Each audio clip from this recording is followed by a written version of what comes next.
In the blink of an eye, millions disappear, and the world is thrown into chaos. Cars crash, planes fall out of the sky, and there are piles of clothes everywhere. That's the upshot of the 2014 movie Left Behind, starring the one and only Nick Cage.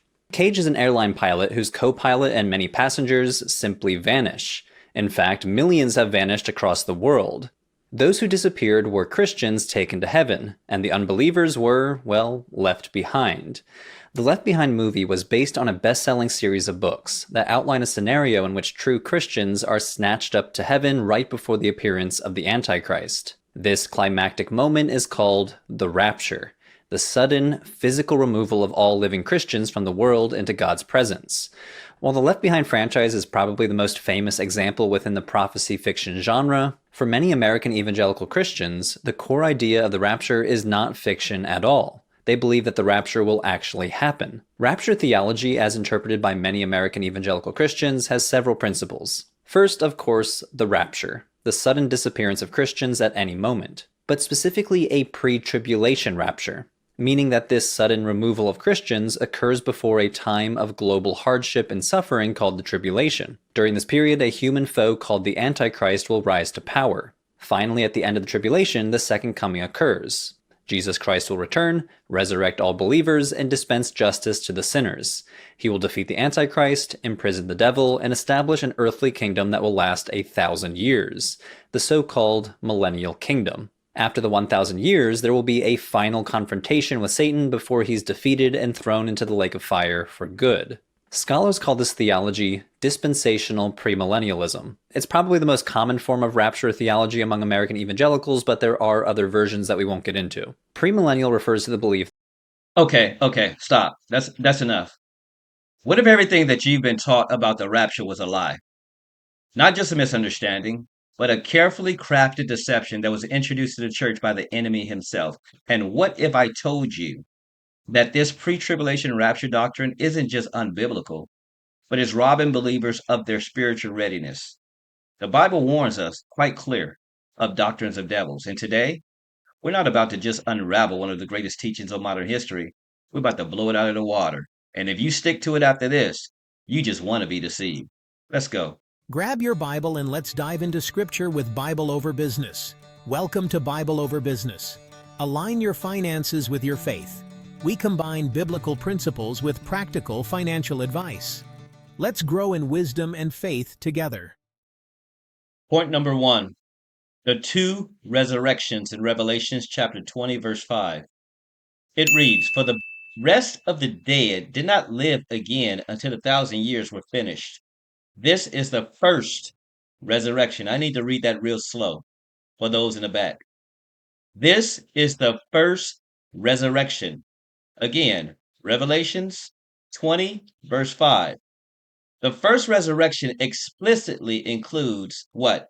Those who overcame the beast and endured the tribulation. The second resurrection is for the lost who will face judgment after 1,000 years. This is why Paul says, "Do you not know that you shall judge angels? Do you not know that you shall judge the world?" This whole timeline leaves no room for separate resurrection or secret rapturing away of anyone before the tribulation. You need clear proof? Read your Bible.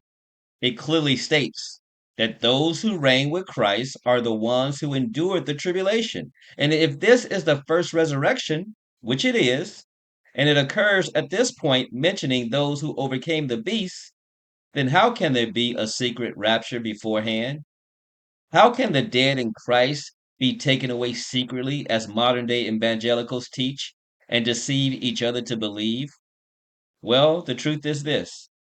There isn't any secret snatching away of the church. There isn't any secret resurrection besides the two that are mentioned in the Bible, the first resurrection and the second resurrection. Therefore, until the Antichrist reigns and those endure all the way to the end, when Jesus comes back, that is the truth. Let's go to point number two. First Thessalonians chapter 4, verses 15 through 17 has been taken so far out of context, people. It is so ridiculous that people can't see it. But then again, I know why. It's because having eyes, people can't really see. And having ears, people can't really hear. Not of any fault of their own, but because they have shut their ears that they shouldn't hear. And they've gathered teachers, as the Bible says, because they have itching ears. They want people to tell them what they want to hear.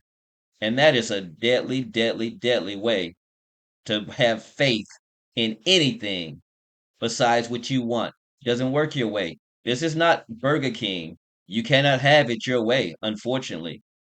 So let's read First Thessalonians chapter 4, verses 15 through 17, and it reads, "For the Lord himself will descend from heaven with a shout, with the voice of an archangel, and with the trumpet of God, and the dead in Christ will rise first." That coincides what we just read in Revelation chapter 20, verses 5. The dead in Christ will rise first. Paul describes a very public and visible event, y'all. The Lord's descent, a loud trumpet, and the resurrection of the dead. And this matches Jesus' description even in Matthew 24, when he declares that the Son of Man will be coming on clouds of a trumpet after the tribulation of those days. So therefore, if the dead in Christ rise at that moment, how can there once again be an earlier resurrection? That passage again points to one event, the post-tribulation gathering of believers. I hope you see what I'm doing right here.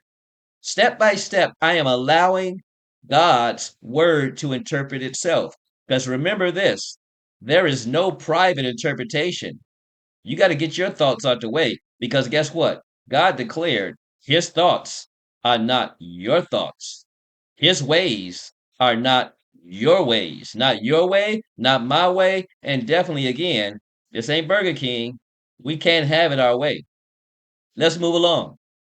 First Thessalonians, that scripture right there is the one that people use to the most damaging, damaging, damaging effect of deception when it comes down to trying to say that that is the rapture of the church. People, read your Bible, study your Bible, and get from under these false teachers that are teaching you all these lies that are not biblical. In 1 Corinthians chapter 15, verses 51 through 55, Paul talks about this last trumpet. He says, "In a moment, in the twinkling of an eye, at the last trumpet, for the trumpet will sound, and the dead will be raised incorruptible, and we shall be changed." That phrase, that one phrase says again, here's that trumpet, that last trumpet, it signals the culmination of God's redemptive plan. That same trumpet is referenced in First Thessalonians chapter 4 and in Matthew chapter 24. Again, let the Bible interpret itself. Why do you think the word says, "In the mouth of two or three witnesses, every word shall be established," people? Let the Bible interpret itself. Stop reading text and reading scriptures and then putting your own spin on it. It doesn't work like that. The Bible interprets itself. I hope that if you get nothing else from this video, that you get that. Let the Bible interpret itself. If you cannot find, which you can, three, sometimes even more, but at least 2 to 3 scriptures that back up and coincide with what you're reading, don't you dare from this day forward read just one scripture and start putting your little spin and your little theology and your little ideology on it, because you're deceiving yourself. You are deceiving yourself big time. That last phrase again, it signals the trumpet that is referenced in First Thessalonians. So that use of the trumpet, it means there's no subsequent trumpet. There's no trumpet event before that. A pre-tribulation rapture will require an earlier trumpet, wouldn't it? Which contradicts strongly the term last, right? Let's be thinkers, y'all. In Matthew 24, verses 40 and 42, it talks about how one is taken and one is left behind. It says, "Then 2 men will be in the field, one will be taken and the other left." Jesus is speaking of his return in the context of the tribulation.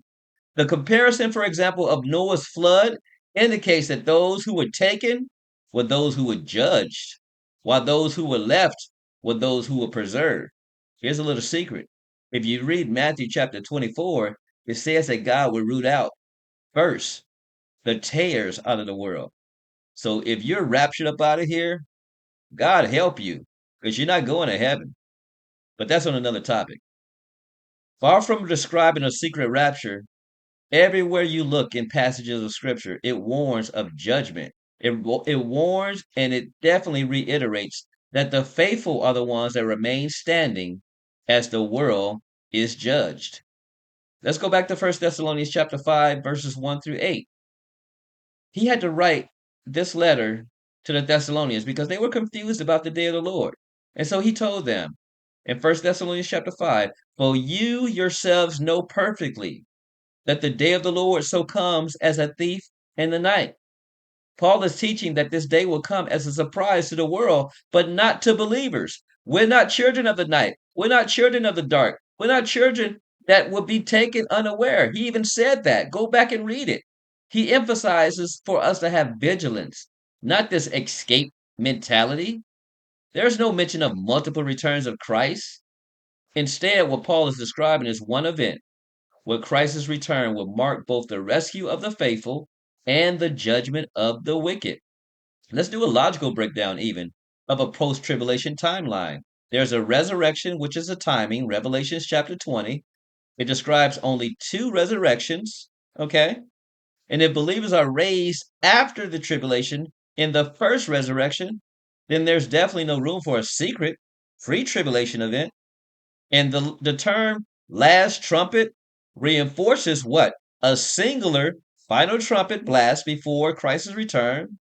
And that's God's explicit timeline. Tribulation comes first. Go back to Matthew chapter 24, verses 29. The gathering of the elect follows Matthew chapter 24, verses 31. That debunks all these common evangelical arguments. God wouldn't let his people suffer. He's not appointed us to wrath. And all these other arguments, when you're looking clearly at the text and deceiving yourself, and you're looking at the text and not only deceiving yourself, but you got made up in your mind that you're going to just bogart your way into heaven and overlook what God has already instructed you what's going to happen. He said, take heart. I have overcome the world. He also said, in the world you will have tribulation, but be of good cheer. Again, I have overcome the world. This rapture, in order for it to work, it has to be cross-threaded. You know, machinists, when they're making tools and things, and when they're making bolts and nuts and things, they don't cross-thread things. That's ridiculous. You have to wedge it in there. You have to hammer it in there to make it fit. And then you have to use some of the most illogical arguments looking right at text to make it fit. Why would Jesus describe his return with a loud trumpet, people? Let's think. Why would he describe his return with a loud trumpet and the visible gathering of the elect if it were secret? Listen, this is Bible over business, people. Truth over tradition. And the pre-tribulation rapture doctrine falls apart completely when we just simply let Scripture interpret Scripture and we take Scripture as a whole. The Bible is very clear. We all must endure to the end, not escape early, and believers are called to be overcomers, not avoiders, not cowards, not fearful. The enemy's greatest trick is convincing the church to expect comfort instead of preparation. Let us build our faith on a solid rock of truth, not popular teachings designed to tickle your ears, because that's what most people want. They want teachers that's going to tickle their ears. But hey, at Bible Over Business, I'm here basically to equip us and equip you all with the truth, because only truth will prevail. A truth that's going to withstand all the storms of deception in the land. And I hope you don't take my words for it as we conclude. Study these scriptures for yourself. Go back and look at it. Ask God to open your eyes. Ask God to open your ears. Watch this video a few times. And then I want you to subscribe. Subscribe to Bible Over Business as we spread the truth of God's Word, as we dive more deeply into biblical truth that the mainstream definitely won't teach you. And your pastor, that crooked one especially that's teaching you that you're going to be taken out of here before tribulation, You need to leave him quick. Let's seek truth together. No matter how uncomfortable it may be. This is Kevin Williams signing out as always. God bless, and you all have a wonderful evening. Take care.